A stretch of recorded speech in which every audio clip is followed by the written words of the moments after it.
Pues en un mundo donde cada vez la población está creciendo y según Naciones Unidas llegaremos a los 10.000 millones de personas en el 2050 y de esas personas 2/3 partes vivirán en grandes núcleos urbanos, pensamos que la eficiencia energética, todos los temas relativos al cambio climático y eficiencia energética y la gestión de esas ciudades será una de las tendencias que marcarán el futuro o el presente y el futuro de nuestro sector, del sector de la iluminación.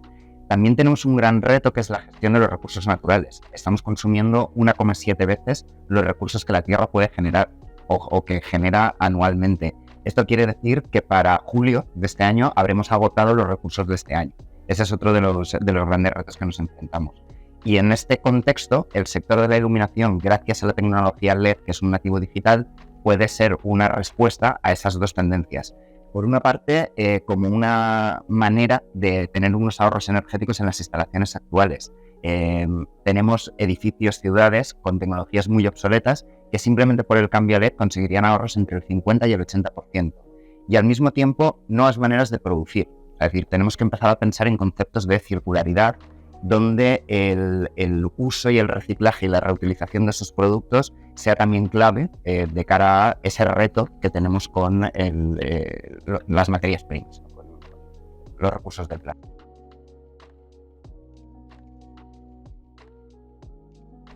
Desde el sector de la iluminación podemos aportar en dos grandes líneas dentro del IoT. Por una parte, con la tecnología, con el qué tenemos, ¿no? ¿Qué hacemos? ¿Qué ofrecemos a la sociedad o qué ofrecemos al mercado? Esas soluciones nativas digitales basadas en la tecnología LED nos permiten incluir una serie de sistemas y servicios por detrás de ese control de la iluminación o de la propia función de iluminar que nos van a permitir captar datos, que nos van a permitir tomar decisiones, tanto en edificios como en hogares, como en la parte de las ciudades. Pero desde el sector también podemos aportar en el cómo. O sea, el sector del material eléctrico y el sector de la iluminación dentro de este material eléctrico necesita también avanzar hacia esa digitalización en los procesos. Y por eso también cada vez se demandan más herramientas digitales, información digital, y es ahí otro gran campo donde podemos aportar dentro de la digitalización de la sociedad.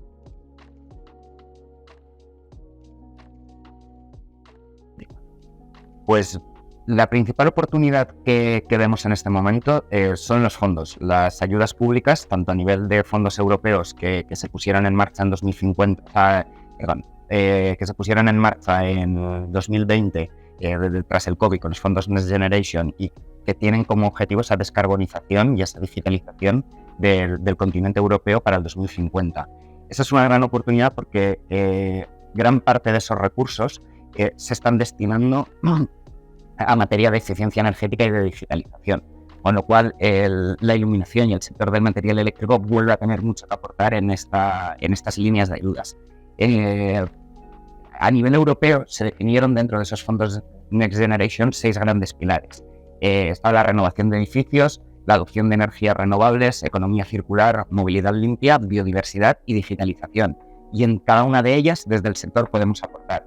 Por una parte, en la renovación de edificios, con todo el tema de reemplazos y automatismos dentro de estos entornos.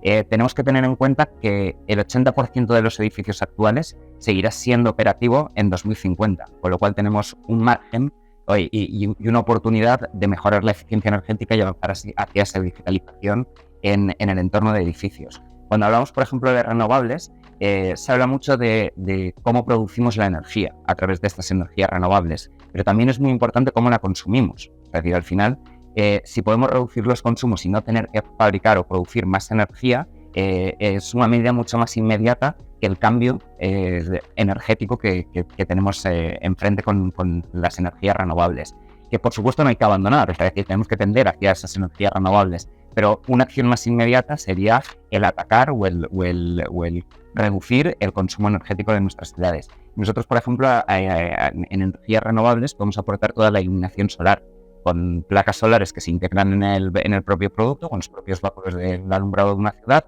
y que podemos reducir el consumo a cero. O sea, básicamente sería una tecnología autosuficiente que con la propia energía solar y las baterías que vienen integradas en este tipo de luminarias podrían tener un consumo cero en una ciudad. Y ya tenemos proyectos en la Comunidad de Madrid, en el norte de España, o sea, no pensemos solamente en la parte de de solar como algo para las zonas muy soleadas del sur de España. En el norte de España también tenemos proyectos que están utilizando esta tecnología. En temas, por ejemplo, de biodiversidad, hablábamos antes de esa población creciente. A esta población creciente habrá que alimentarla. O sea, y la gestión de los alimentos va a ser otro de los grandes retos. Si a través de la iluminación podemos incrementar la producción de los alimentos, bien sean plantas, vegetales, incluso animales, piscifactorías, por ejemplo, vamos a poder atender de una manera más productiva y consumiendo menos recursos a esa población creciente. Y todo esto lo que nos lleva es a una gran oportunidad dentro del sector, y es esa oportunidad de crecimiento. Y al mismo tiempo esta oportunidad de crecimiento requiere también de una formación, porque al final estamos hablando de conceptos nuevos que si pensamos en hace 10, 15 años, nada tenían que ver con el sector de la iluminación. Hablábamos simplemente de un producto que iluminaba, y a fecha de hoy podemos conectar un edificio, conectar una ciudad, que la iluminación se convierta en ese eje vertical de esas infraestructuras para conectar otros sistemas, con lo cual esas necesidades de formación van a ser necesarias en todos los niveles de la cadena, no solamente como fabricantes, que tenemos que enseñar estas nuevas tecnologías, pero también los distribuidores y los instaladores tienen que tener esta formación de estas nuevas tecnologías para poder después implementarlas. O sea, la oportunidad es sectorial, no es solamente para los fabricantes.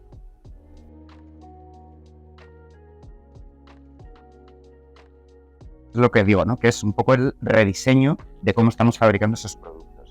Y por otra parte, otra gran línea que tenemos dentro de la economía circular es una serie de productos impresos en 3D, luminarias impresas en 3D, que ya nacen y ya han sido ideadas bajo este criterio de circularidad. La gama de productos impresos en 3D, de luminarias impresas en 3D, ofrece como media un ahorro o una reducción de emisiones de carbono del 47%. ¿Por qué? O sea, frente a una luminaria convencional, frente a una luminaria de metal. ¿Por qué? Porque para empezar el sistema de producción es mucho más sencillo. Es una impresora que está haciendo un diseño. Podemos además adaptar ese diseño a lo que el cliente necesite. O sea, ya no son diseños estándar. Podemos, si el cliente necesita un diseño que incorpore su logo, sus colores, una textura concreta, lo podemos incorporar perfectamente en esa parte de diseño. Al mismo tiempo, los materiales que estamos utilizando son reciclados y reciclables, con lo cual también, de cara al fin de la vida de este producto, podemos volver a reimprimir productos con las luminarias actuales. Y aquí estamos utilizando materiales como botellas de plástico, garrafas de plástico de las de oficina, CDs, redes de pesca. Es decir, el 49% del plástico que hay en el Pacífico son redes de pesca, es material de pesca que se ha desechado, que ha acabado en el mar. Si podemos coger esos materiales y convertirlos, darles una nueva luz y convertirlos en luminarias que luego nos van a decorar hogares o nos van a decorar espacios como oficinas, recepciones, hoteles, pues es un momento también de circularidad del propio material. Y finalmente también hay unos ahorros en emisiones de carbono en cuanto al transporte. O sea, son materiales mucho más ligeros que las luminarias tradicionales metálicas, con lo cual también tenemos ese ahorro en la parte de transporte. Y finalmente es un producto que se fabrica a medida, con lo cual no estamos produciendo, no estamos haciendo un overstock que está generando una serie de recursos sin la finalidad de tener un cliente ya detrás. Aquí fabricamos bajo pedido, a medida, y entregamos en menos de 2 semanas a cualquier parte de Europa.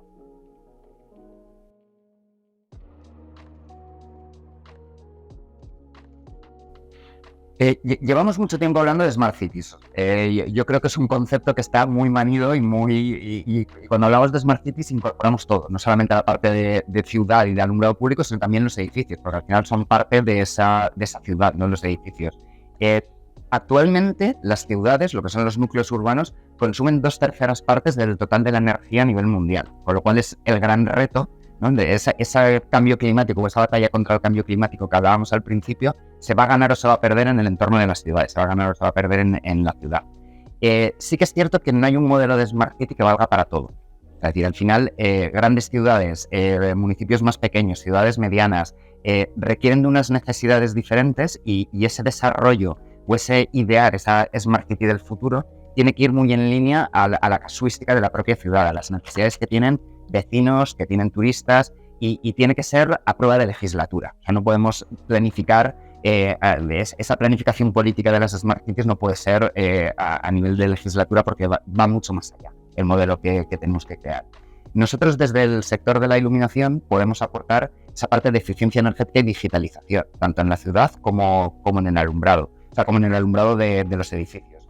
Pensemos, por ejemplo, en una ciudad media de unos 40.000 habitantes. Si cambiásemos todos los puntos de luz que tiene actualmente esa ciudad de 40.000 habitantes y los pasásemos a tecnología LED conectada con sistemas de control, podríamos tener unos ahorros económicos en energía de más de 1.200.000 euros al año, ¿vale? Esto supondría 2.000 toneladas de CO2 al año, lo que equivaldría a 95.000 árboles o a la absorción que tienen 95.000 árboles. Y además es que al reducir ese consumo energético podemos liberar esa red eléctrica, esa reducción de consumo energético nos permitiría cargar 2.000 vehículos eléctricos al año o 35.000 bicicletas. Es decir, estamos también liberando para implementar otras tecnologías que también nos pueden ayudar en esa Smart City.